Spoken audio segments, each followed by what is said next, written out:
package inbound.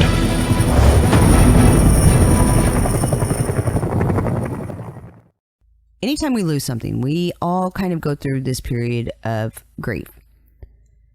Let it be a friendship, a job, a marriage. Most people associate grief with death, but it can also be an injury to a loved one that, is life-changing.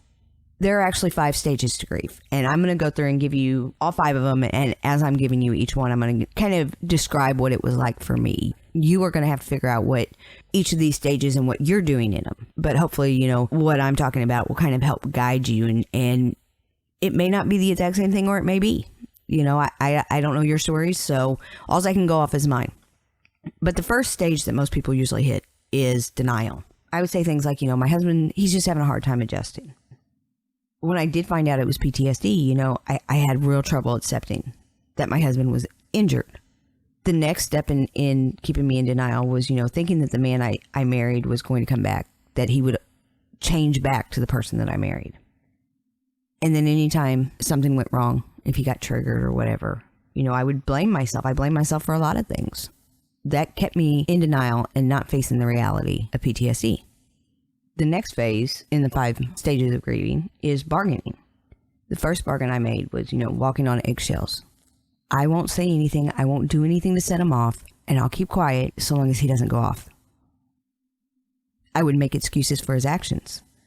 Say, oh, I know you didn't mean it. You're just having a bad day. You're just having a hard time adjusting.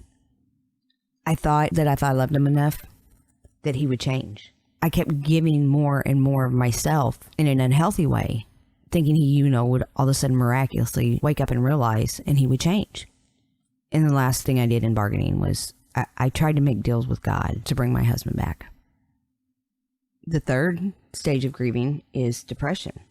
And this is the point whenever things were at its lowest for me, obviously. I mean, that's pretty much what depression is, I feel like, is, it's your lowest point. I felt alone.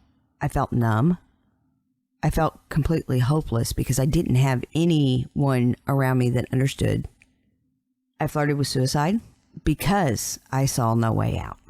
This was a very difficult and miserable stage. The 4th stage of anger.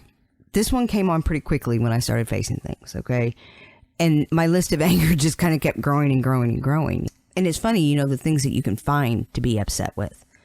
I was angry with the military. I was angry with the REO, the rules of engagement. I thought it was the most ridiculous thing I'd ever heard. How can you fight a politically correct war? It's the whole do not fire until fired upon thing. I was angry at the government and the VA because whenever I finally did get Justin to the VA, and they're talking about, well, we've seen a lot of guys do this, and it infuriated me because I realized that they knew. They knew long before we were ever able to seek treatment at the VA. I was angry at God. I was so angry at God. I didn't want to be. I so didn't want to be, but I was angry at my husband. But most of all, more than anything, I was angry at myself for not being able to do better and deal with it better and help him.